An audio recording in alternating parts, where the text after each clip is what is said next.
미주 한인들의 정치 이야기, 미쿡 정치 농장.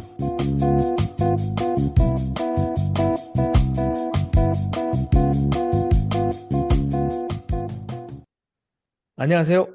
미쿡 정치농장 너구리입니다. 염사저씨님, 양이님 함께 해주고 계십니다. 안녕하세요. 안녕하세요. 안녕하세요. 반갑습니다. 네, 반갑습니다. 그냥 요즘에 우리나라 윤석열이라는 사람이 굉장히 망조에 가까운 언행들을 일삼고 있는데 지금 염사저씨와 양이 계시니까 좀 뭔가 마음의 위안이랄까? 뭐 이런 약간 동지애 같은 것들이 느껴져서 좀 요즘 같은 때에는 방송이 기다려지기도 합니다. 아무튼 좀 답답한 마음을 이렇게 풀고 서로 얘기를 나누는 공간이 네, 필요하죠. 맞습니다. 예. 그런 것이 정말 요즘 같은 때는 좀 절실히 필요하고 음. 약간 뭐 동지의식 그런 것도 생겨서 뭔가 좀 어딘가 같은 방향으로 가는 것 같은 느낌이 들어서 뭐 기분은 뭐 자그마한 위안이 됩니다. 들으시는 애청자분들은 모두 다 아시리라고 이미 생각이 드는데요.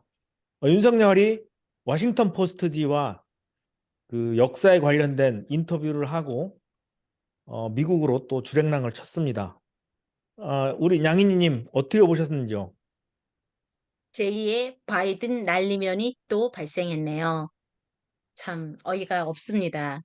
근데 요번에 그 워싱턴 포스트하고의 인터뷰에 미국에 오기 전에 대통령이 발언을 했던 거고, 근데 그 발언이 그대로 이제 나오니까 그걸 갖고 대통령실에서는 또 당황했겠죠. 왜냐하면 대통령이 뭐라고 얘기를 했냐면요. 100년 전 일을 가지고 뭐 무조건 안 된다, 무조건 무릎 꿇어라 하는 거는 받아들일 수 없다. 이렇게 했다면서 그 얘기를 갖고 이제 너무나 많은 사람들이, 그리고 제가 볼 때는 이미 대통령실도 이게 문제가 될 거라는 걸 알고 있었던 것 같아요. 그래서 그런데 주어를 저는 싹 한 가지 빼고. 지적하고 싶은 게 온통 네. 언론이 생각하지 않는다의 주어가 저는이냐 일본이냐 이것만 얘기하잖아요. 근데 나는 이상한 게 무릎을 꿇어야 한다. 근데 아무도 무릎을 꿇으라고 한 건 아니잖아요, 지금 우리가 일본한테. 근데 그 음, 얘기에 그렇죠? 대해서는 별로 얘기들을 안 하더라고요. 난 그게 아, 이미 그 얘기를 하는 사람도 많이 있어요. 한 근데 사람도 지금 있어요. 중요한 게 뭐냐면 아. 대통령실에서 또다시 대통령을 무시했어요. 아니다. 우리 대통령은 그렇게 얘기한 게 아니다. 이 주어가 일본 사람들이 그렇게 생각할 거다라고 대통령을 디스하는 발언을 했죠. 그랬더니 이 기자가, 워싱턴 포스트 기자가 한국계 기자더라고요. 그러니까 한국말을 충분히 제대로 알아듣고 또한 녹음을 했기 때문에 녹음을 아예 다 깐 거죠. 예, 그래서 그래서 또다시. 저는 네. 일본은 뭐 그렇게 생각하지 않는다도 물론 문제가 되는데 저 같은 경우는 일본한테 무릎 꿇으라고 우리가 했다고 하는 그 표현 그게 굉장히 잘못됐고 난 오히려 그게 더 문제예요.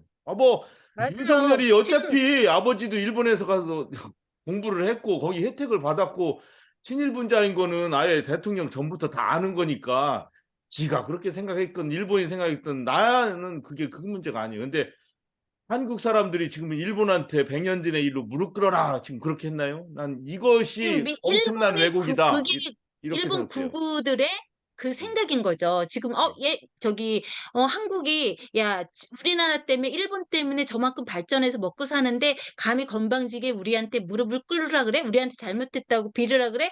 말도 안 되지 하는 그 그구들의 발언을 생각을 그대로 반영하고 있는 아니 거죠. 한민족이 언제 무릎 꿇으라고 그랬어요. 잘못을 진심으로 사죄하고 앞으로 동반 관계로 그러니까요. 잘 우리가 가자 그러지 그랬지 않았지만 무릎 그 꿇으라고는 사람들은 안 그렇게 했죠. 느끼는 한 거죠. 번도. 예.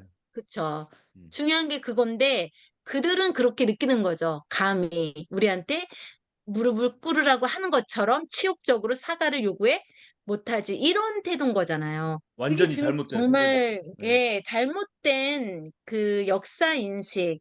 제가 볼 때는 너무나 치장을 잘했던 것 같아요. 이 윤석열 대통령이 선거할 때 그 위안부 희생자 이용순 할머니. 할머니들한테 다 저기 그 진실을 밝히도록 도와주겠다고 해 놓고는 완전히 뒤통수를 쳤잖아요. 음, 그때만 해도 그 표를 구걸하기 위해서는 무슨 짓이든 다 하고 거짓말도 하면서 이렇게 아주 대놓고 언제 그랬냐는 것처럼 그러니까 속내를 들여다내 예, 뭐 보이는 것 저는 주어가 뭐고 이거 뭐 중요한 게 아니라 그 역사 인식, 가해자를 피해자로 보고 피해자를 가해자로 여기는 그 거꾸로 된 인식, 그게 엄청난 문제다. 난 그렇게 생각해요. 동의합니다. 네, 맞습니다. 저는 위안부 할머니 강제징용 피해자분들이 우리나라 돈 필요도 없다. 나 굶어 죽어도 니네 돈 안 받는다. 미쓰비시 이런 전범 기업 일본 정부의 사과를 원한다. 뭐 그렇게 말하지 않았습니까? 그러니까 이 정부의 인식이 그냥 돈으로 어떻게 바르면 뭐 다 땜질이 되는 줄 아는, 이거는 국민의 자존감 같은 것들이 그 연관된 일이라고 생각을 하거든요. 근데 그런 역사인식 자체가 약간 일본을 대변한 듯한, 이게 용산 대통령실이 아니라 용산 총독부가 아닌가, 저는 이런 생각이 들었습니다. 저는 아, 이런 일이 발생할 때마다요, 그 대통령실이며 국무총리며 그 국민의힘이며 그 사람들이 그 대응하는 것들이 더 이해가 안 돼요. 대통령이 잘못한 거에 대해서 커버를 하려고 끊임없이 거짓말을 하다 보니까 말도 안 되는 그 궤변을 계속 늘어놓고 그 자기네 스스로 자기네들이 판 무덤에 계속 빠지고 있잖아요. 그러면서 요번에 그러니까 그 한덕수 총리는 뭐 유럽 국가들은 전쟁을 치른 나라들하고도 서로 잘 지낸다라고 이렇게 하면서 우리도 일본하고 잘 지내야 된다고 얘기를 하는데 그 지금 일본하고 독일하고 비교가 되나요? 독일이 어떤 식으로 그 사람들이 자기 잘못을 진짜 무릎을 꿇고 잘못을 빌었잖아요. 아, 거기서 무릎을 똑같이 꿇으라고 요구하는 걸로 찔렸나 보다. 음, 그쵸?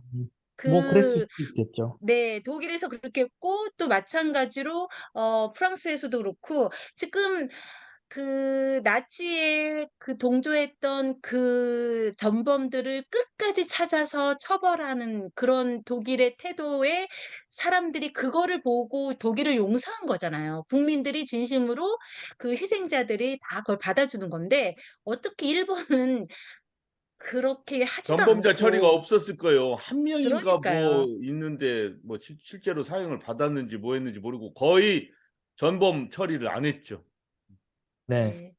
전범 처리가 하나도 없었고, 저는 그 윤석열의 말 중에 그 기사 중에서 그 뒷부분이 더 있었는데, 나는 충분히 이런 상황들을 국민들에게 설명했다. 뭐 이런 식으로 얘기를 했거든요. 근데 그걸 뭘 어떻게 설명했다는 건지, 뭐 기자들 질문도 안 받잖아요. 예전에 내가 대통령 되면은 아침에 기자분들 만나서 소통하고 이야기하고 뭐, 그런데 뭐 MBC 괘씸죄가 들었다 뭐 이러면서 기자들이 무례하다 그러면서 그것도 없애고, 전범 기업들 일본 정부에 사과 받아내겠다. 그러고서 뭐 그것도 지금 뭐 뒤통수를 탁탁 이렇게 치고 있는 상황에서 우리가 윤석열에게 바랄 수 있는 게 많지 않다. 저는 이런 생각이 들고요.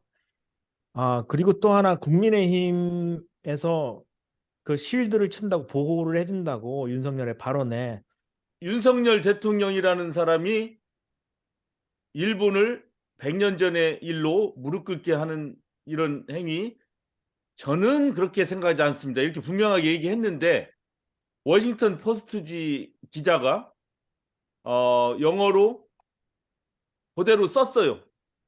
그러니까 이거를 보고 야당에서 야, 어떻게 그렇게 생각할 수 있느냐. 그러니까 국민의힘 대변인실에서 그 워싱턴 포스트 기자가 잘못 썼다. 음, 윤석열 대통령은 전은이라고 표현한 적이 없다. 음, 주어를 뺐고 그거는 재편이라는 뜻을 암시한 거다라고 하니까 이 워싱턴 포스트 기자는 열받죠. 이거 자기 실수하냐 그러면은. 그러니까 자기가 음성 녹음한 거랑 다 완전하게 대조해가지고 아니 저는 그렇게 생각하지 않습니다라고 이렇게 분명하게 썼다. 난 자기는 영어도 정확하게 영어로 번역했고 한국말로는 이렇다라는 걸로 반발을 다시 확실하게 보여줬죠. 네, 그러니까 이제 할 말이 없는 거죠. 지금. 네. 그러면서 국민의힘이 일본이 그렇게 생각하는 것이다 라고 이렇게 이해하는 것이 상식적인 것이다라고 말을 했거든요. 그러니까 맞아요. 국민의힘조차도 그걸 상식 밖의 발언이라고 생각했기 때문에 이것은 우리가 그렇게 생각하는 게 아니라 일본이 무릎 꿇기가 힘든 것이다. 이게 상식적인 생각이라고 생각을 한 거죠. 그러니까 애써 보호를 해준다는 것이 그렇게 표현을 했는데 정말 윤석열은 진짜 상식 밖의 그런 말을 하지 않았나 그런 생각이 듭니다. 윤석열이 지금 미국에 방문을 했습니다. 근데 혹시 양희님 혹시 미국 미주 사회의 반응 같은 것들이 좀 아시는 게 있나요? 네. 근데 미주사의 반응을 먼저 얘기하기 전에요. 네. 비행기에서 내려오는 모습 이렇게 찍힌 거 혹시 보셨나요? 예, 예. 김건희 여사 VIP2가 모든 사진의 중심에 쓰려고 되게 노력하고 실제로 그런 사진들이 계속해서 청와대 웹사이트에 올라왔잖아요. 아니나 다를까 요번에도 이렇게 짤로 올라온 거 제가 봤는데 비행기에서 딱 내려오면서 자연스럽게 윤석열 대통령이 오른쪽으로 싹 빠지면서 김건희가 가운데 쫙 들어오려고 하더라고요. 그랬더니 이제 미국 아마 외무부 쪽 그분들이겠죠? 그분이 윤석열 대통령한테 가운데로 딱 오라고 이렇게 하니까 이제 VIP2가 옆으로 빠지면서 이렇게 다시 사진 찍는데 김건희의 얼굴이 되게 어두운 그런 얼굴이 찍힌 거예요. 그걸 보면서 도대체 이 두 부분은 누가 대통령인지 아닌지에 대한 기본적인 생각이 없으신 것 같아요. 그리고 뭐 음. 좋은 남편 이게 만났다고 대한 생각하면 되지 뭐. 너무 아니 그리고 나서 인제 또 국가 뭐죠? 저희 국가가 나오고 애국가 나오고 인제 경례를 하는데 또 경례를 노래가 끝났는데 손을 안 내리고 있어서 또 이 김건희 여사가 대통령한테 눈치를 주면서 빨리 내리라고 하는 게 또 찍혔어요. 도대체 어우 이 부끄러움은 국민의 몫인가요? 아 도대체 왜 그런 걸 못할까요? 음, 대낮인데 술 먹었을 리도 없고. 그러게요. 그러니까 우스갯소리로 한국에 있는 사람들이 대통령이 미국 가서 꼭 하지 말아야 할 것을 당부하는 거에 술을 안 마셨으면 좋겠다가 있더라고요. 그래서 정말 대통령이 으뜩하냐. 네, 하여튼 좀 웃긴 얘기 좀 해봤고요. 지금 대통령이 24일 날 지금 국빈 방문으로 워싱턴 DC 콘랜드 호텔에서 머물게 되는데 그래서 24일부터 해외 동포들이 외국 정권 가짜 보수 윤석열 정권 퇴진 시위를 지금 벌이고 있는 상황이고요. 강제노동 피해자 양금동 할머니가 하신 말씀 가슴에 새기겠습니다. 감사합니다. 도대체 당신은 어느 나라 대통령입니까? 당장 퇴진하십시오. 시위에 참가한 동포들이 윤석열 퇴진, Yes to Peace, No to War 등의 이렇게 구호를 외치고 있고요. 오늘 26일 오전 10시에 워싱턴 DC에서 한미 정상회담이 열리는 26일 오전 10시에는 백악관 앞에서 대대적인 퇴진 시위가 진행되었어요.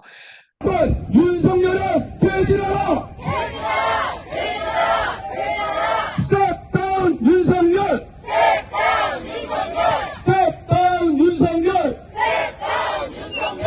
Yes to peace! No to war! Yes to peace! No to war! Yes to peace! No to war! Yes to peace! No to war! 검찰 독재 민생 파탄 윤석열은 퇴진하라! 퇴진하라! 퇴진하라! 퇴진하라! 검찰 독재 민생 파탄 윤석열은 퇴진하라! 퇴진하라! 퇴진하라! 퇴진하라! Step down 윤석열! Step down 윤석열! Step down 윤석열! Step down 윤석열! Step down 윤석열! Step down 윤석열! Step down 윤석열! 특히 백악관 시위에서는 워싱턴 DC와 근교에 거주하는 동포들 외에도 로스앤젤레스, 애틀란타, 미시간, 뉴욕, 뉴저지 등 각지에서 동포들이 이미 참가하였는데요. 28일 또 윤 대통령이 보스턴에서 보스턴 하버드대에서 연설을 하기로 돼 있어서 그때 또 퇴진 시위가 열릴 예정이라고 합니다. 지금 굉장히 음, 많은 해외 촛불 행동 참여하는 많은 분들이 동포들이 참여를 지금 하고 있는 상황이에요. 음. 네, 일반 제가, 보수적인 동포들은 이제 이런 시위나 이런 거를 굉장히 또 비난하죠. 뭐 음, 국빈 방문인데 뭐 어? 또 해외에서까지 우리가 이렇게 해야 되느냐 뭐 이렇게 욕도 하게 하는데 또 이분들의 그 절실함도 또 우리가 알긴 알아야 되겠습니다. 왜냐하면 오늘 그 공동 성명 발표를 보니까 뭐 깜짝 놀랄 만한 그런 발표들은 아니에요. 뭐 당연히 양국 기술 협력하고 동반자 관계하고 뭐 하는 건데 분명한 것은 이제 핵 문제 같은 것들이 계속 조금 자꾸 이 문제가 심각해지는 방향으로 나가는구나. 이 대화나 음, 이런 거보다는 북한이 그렇게 싫어하는 또 자기들이 그 핵무기를 개발하는 이유가 되는 그 한미 훈련 이런 것들을 더 자꾸 강화하고 뭐 이런 것들을 그 방향을 보면은 참 뭐 이런 것 때문에 우리 대한민국이 더 안전해질 거야라고 믿는 분도 계시겠지만 또 다른 분들은 야 이거 점점 좀 파국으로 아니면 더 안 좋은 상황으로 가다가 점점 파국의 확률이 더 높아지는 그런 방향을 택한 것이 아니냐 이렇게 우려하는 분들도 더 많죠. 여러분들 우려하는 어떻게 예. 분들이 더 생각하시는지 많죠. 모르겠어요. 예. 이번에 그 조건부 우크라이나 살상 무기 제공 관련돼 가지고요. 이거 전혀 우리 그 대한민국 헌법상으로는 가능하지 않은 거고 국회 동의가 없이 할 수 없는 건데 지금 계속 뭔가가 뒤에서 이루어지고 있고 그게 대통령과 대통령실에서 어디까지 거짓말하는지 지금 사람들이 믿을 수가 없잖아요. 그리고 가장 큰 문제는 정말 만일의 경우 발음도 안 나오네. 우리 그 군대가 파병을 한다면 베트남 전쟁 이후로 처음으로 파병을 하게 되는 거고요. 우리 젊은 대한민국 그 청년들이 죽을 수도 있는 그 위험에 처하는 거란 말이에요. 이게 남의 일이 아니에요. 지금 저희 또래 이렇게 친구들의 아이들이 지금 군대에 가 있고 이제 군대에서 제대를 했고 막 그리고 또 군인들도 직업 군인도 있고 그 사람들이 어떻게 될지 모르는 거예요. 음, 근데 너무 대통령은 쉽게 생각하는 군대도 안 갔다 왔잖아요, 대통령이. 아니 그렇죠. 이 전쟁에 대한 생각도 없을 거예요. 음, 별 생각 지금 없겠죠. 계속 러시아랑 한국하고 그 좋은 관계를 그 지난번에 또 설문을 한번 봤는데요. 외국 사람들에 대한 한국 사람에 대한 그 호감도 러시아가 최고로 높았어요. 그렇게 한국 사람들에 대한 호감을 갖고 있고 어, 정치적인 색은 달라도 굉장히 그 경제적인 면에서도 거래도 많이 하고 계속해서 늘어가고 그렇게 해왔는데 그거를 지금 망치고 있잖아요. 이미 중국하고 망쳐서 한국에 있는 너무나 많은 기업들이 지금 되게 어려운 상황인데 이제 러시아까지 그러면 도대체 어떻게 하겠다는 건지 제가 볼 때는 음, 윤석열 대통령을 찍었던 많은 보수계 사람들도 이거는 아니라고 생각하고 있을 것 같아요. 지금쯤은. 음, 저도 뭐 그 부분엔 동감을 합니다. 그 러시아에 있는 현대자동차가 문을 닫는다고 하더라고요. 근데 원래는 러시아 내에서 자동차 판매율 1위였는데 중국에게 밀리고 하면서 아무래도 그 윤석열의 그 러시아에 대한 기조가 이제 또렷하게 나오기 때문에 철수하는 게 아닌가. 잘 팔고 있었는데 그런 영향도 있지 않나 이런 생각을 듭니다. 이제 얼마 남지 않았는데요. 좀 제발 좀 우리나라에서는 기도하는 사람도 있더라고요. 좀 윤석열 가서 사고 치지 않게 해달라고. 그래서 굉장히 저도 사실은 굉장히 무기력하더라고요. 그 3.1절 그 일본에 대한 윤석열의 가지고 있는 역사 의식 같은 것들을 보면서 이게 대한민국이라고 부를 수가 있을까 뭐 이런 생각도 들었는데 아무튼 좀 남은 일정 좀 사고 치지 말고 좀 국익 자기가 본인 입으로 스스로 그렇게 이야기했던 국익을 좀 다시 생각했으면 하는 바람이 있습니다. 염사저 신님께서 또 미국 소식도 좀 들려주시죠. 저번에 폭스뉴스에 관련된 이야기가 저는 굉장히 흥미로웠는데. 예, 예. 뭐 말씀드렸다시피 그 도미니언이라는 그 선거 관리 시스템 회사한테 소송을 당해서 팍스뉴스사가 7억 8,700만 불 이렇게 물어내게 됐지 않습니까? 그 일을 당하고 나서 일주 뒤에 그 팍스뉴스의 간판 앵커라고 할 수 있는 이 터커 칼슨을 해임했어요, 갑자기. 그런데 뭐 공식적으로는 그 문제와 이 문제는 상관이 없다, 뭐 이렇게 얘긴 하지만 뭐 어떤 사람들은 연관을 지어요. 왜냐하면 터커 칼슨이 뭐 그동안 팍스뉴스 진행을 하면서 뭐 몇백만 조회수 뭐 이런 걸 기록하는 등 그 뭐 기록을 세우고 그야말로 돈을 벌어줬겠죠. 그동안 숱하게 10여 년간. 예. 뭐 그런데 최근에 그 투표 무효, 뭐 부정선거, 뭐 이 문제를 자꾸 들고 일어나면서 자기가 문제가 없는 걸 알면서도 선거 부정에 대해서 뭐 자꾸 선동을 하고 뭐 이래가지고 1월 6일 의사당 폭동 사태까지 나고 그랬지 않습니까?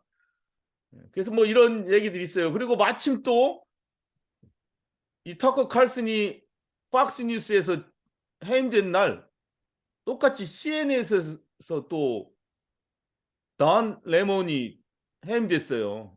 단 레몬은 저는 개인적으로 이 사람 참 인상이 참 좋아요. 그냥 착한 인상이에요.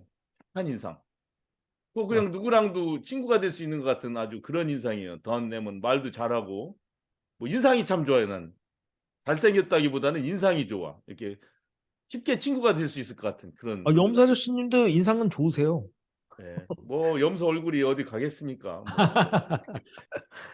그래서 이제 던 레몬도 그런데 이 CNN으로부터 딱 해임됐어요. 왜냐하면 그 전에 그 니키 헤일리 전 사우스캐롤라이나 주지사 그리고 또 트럼프로부터 UN 대사로 발탁된 우리 니키 헤일리가 이제 대통령 출마를 선언했지 않습니까? 2024년 대통령. 네네, 얘기해 그 주셨죠. 뒤로 이제 던 레몬이 이 사람 아주 점잖하고 호감 가는 사람인데 왜 그런 얘기를 했는지 난 지금 이해가 안 가는데 뭐 여자가 뭐 20대가 프라임 타임 가장 잘 나갈 때고 이 니키 헤일리처럼 40대 되면은 약간 좀 꺾어지는 거 아니냐 뭐 이런 왜 그랬는지 모르겠지만 그런 이상한 성적 차별 같은 분위기를 풍기는 그런 얘기를 했어요. 그래서 실수한 거죠. 여하튼 뭐 그 이후로 뭐 여러 가지들이 꼬이고 그랬는지 그것 때문인지 모르겠지만 이 던 레몬도 이 터커 칼슨이 팍스뉴스로부터 잘린 날 똑같이 해임 통보받았어요. 바로. 근데 둘 다 이제 불쾌하죠. 왜냐하면 그 매니저들한테 아무런 사전 상담 같은 거 없었던 것 같아요. 둘 다. 갑자기. 뭐 여기까지는 다 아는 얘기인데 그래서 제가 이런 내용을 이렇게 전해드리려고 뭐 내용을 좀 찾았지 않습니까? 그래서 이거는 저는 야후 포탈에서 봤거든요. 야후 포탈을 써가지고 보는데 시네마 블렌드라는 회사에서 어떤 기자가 쓴 글이에요. 그래서 션 해너티라는 현직 팍스 뉴스 앵커와 전 앵커인 메간 켈리가 드디어 터커 칼슨의 해임 파면에 대해서 입을 열었다. 이런 내용이 이렇게 있지 않습니까? 열심히 봤죠, 제가. 그랬더니 결론은 끝까지 다 읽었는데 션 해너티는 그 경영층의 자세한 얘기들을 잘 모르기 때문에 터커 칼슨에 대해서 별 얘기가 없었다. 그 다음에 메간 켈리도 이 션 해너티와 마찬가지로 자세한 정보가 없었기 때문에 특별하게 터커 칼슨의 파면에 대한 얘기가 별로 없었다. 그러고 딱 끝났어요. 그러니까 이게 무슨 뭐야 지금 나는 왜 이 기사를 읽었는지 아주 허무해졌어요. 결국에는 아무 말도 하지 않았던 거를 이 기사 제목에는 마치 이 동료 앵커와 전직 인기 앵커가 한마디 한 것처럼 이렇게 기사가 제목이랑 뽑혀졌습니까? 그래가지고 너무나 황당하고 허무했다는 소식 전하면서 여하튼 뭐 제가 지금 바보 같은 그 피싱에 낚였다는 얘기를 여러분한테 드리고 여러분도 다 그런 거 겪으실 줄 알아요. 근데 요즘의 언론 환경이 바로 이렇다는 거 다시 한번 상기시켜 드립니다. 그래서 아이고 정말 제대로 된 정보를 찾기가 어렵고 우리 미우새만큼이라도 좀 제목도 제대로 달고 모르면 모른다, 알면 안다 제대로 했으면 좋겠어요. 예, 자나깨나 피싱 조심, 꺼진 피싱도 다시 보자. 뭐 네. 명언이네요. 두 번째, 염수 번- 아저씨님 말씀 들으니까 그 우리가 기사를 볼 때 그 그 제목을 많이 딱 뜨잖아요. 파란 글씨로 뭐 하얀 글씨 강렬하게. 요새는 그 제목들이 그냥 아유. 네, 그래서 굉장히 자극적인 것들이 많아서 그냥 자꾸 보면 뭐 교회에서도 그러잖아요. 보면서 뭐 믿음 노래하고 그러면서 믿음이 생긴다고. 약간 좀 그런 세뇌 같은 것들에 좀 조심해야 되지 않나. 그러니까 맞습니다. 자기를 잃어버리면 안 될 것 같아요. 그래서 네.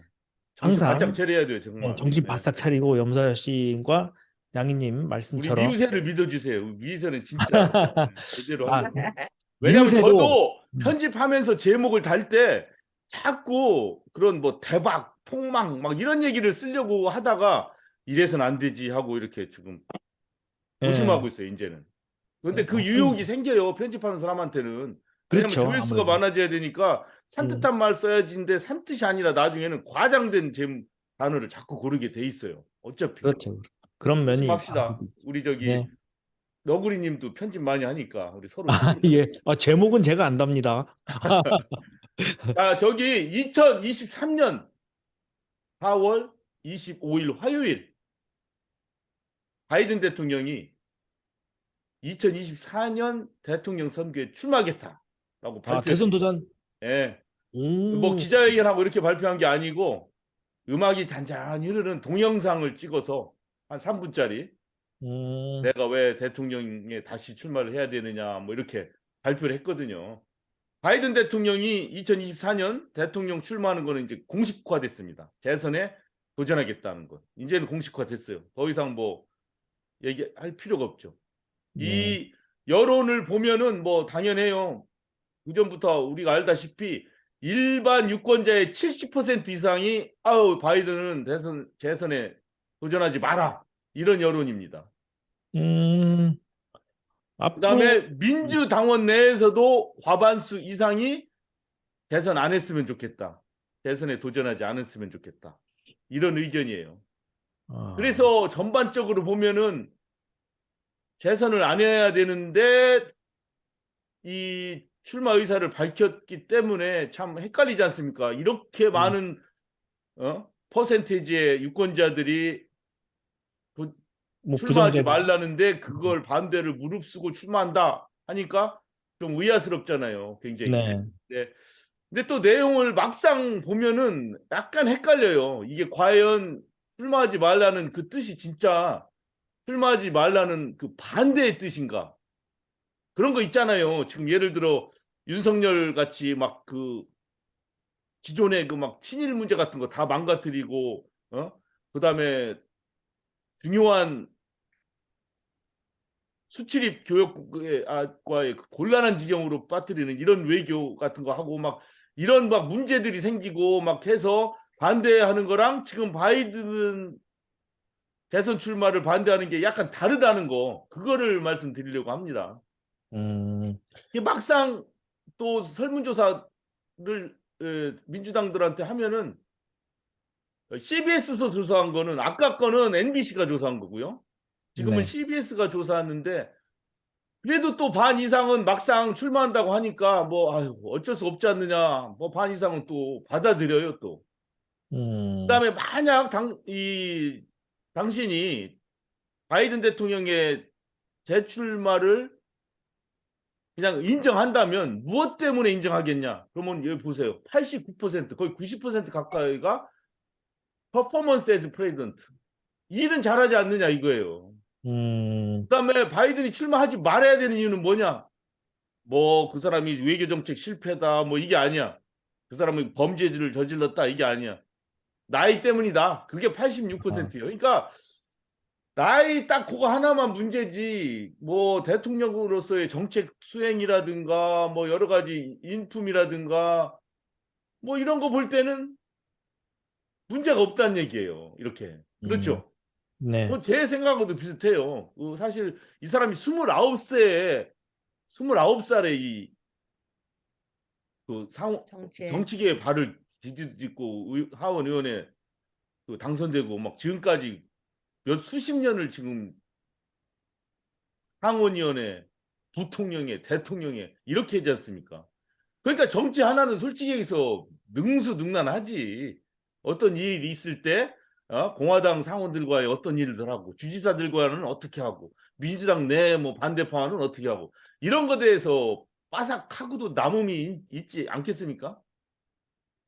그러니까 정치는 잘할 수가 있는 거죠, 이 사람. 그리고 누구나 인정하고 있고 지금까지도 있고 다만 이제 나이가 너무 연로해서 2024년 때 막 80몇 세 하고 뭐 끝나고 나면 86세가 되고 하는데 나중에 또 정신이 깜빡깜빡하지 않느냐 뭐 이런 우려 때문에 하지 말라고 하는 거고 또 하나 중요한 거는 이제 트럼프가 2024년에 결국 공화당 후보로 나온다면은 트럼프 이길 것에 대해서는 분명한 거예요. 민주당이 생각할 때 바이든하고 트럼프하고 재대결하면 이긴다예요.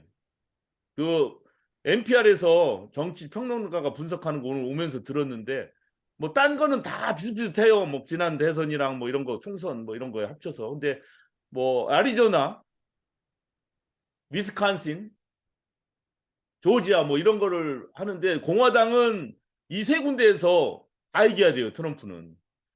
그런데 바이든은 이 세 군데 중에 하나만 확실하게 이기면 되거든요. 근데 대통령 선거 이후에 치루어진 주지사 선거나 상원의원 선거라든가 주 연방 판사 선거 이런 거 볼 때 이 세 개 주에서 조금 청신호가 나타나고 있어요.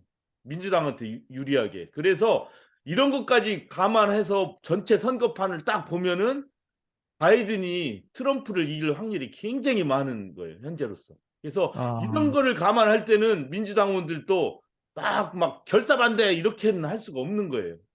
그래서 지금 선거 여론조사가 나타나고 있는 것에 대해서 조금 두세 가지 각도로 다시 잘 봐야 된다. 그런 말씀을 오늘 미국 정치 소식으로 이렇게 전해드립니다.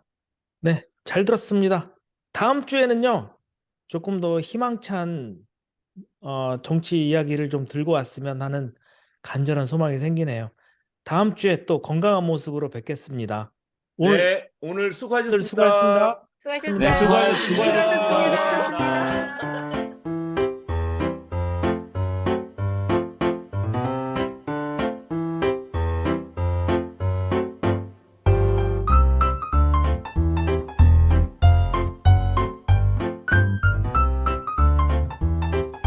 미우새는 많은 분들의 참여와 소통을 기다립니다. 페이스북 검색창을 통해 미우새를 검색하셔서 좋은 의견 부탁드립니다. 청취해주신 모든 분들 다시 한번 감사드리고요. 다음에 또 만나요.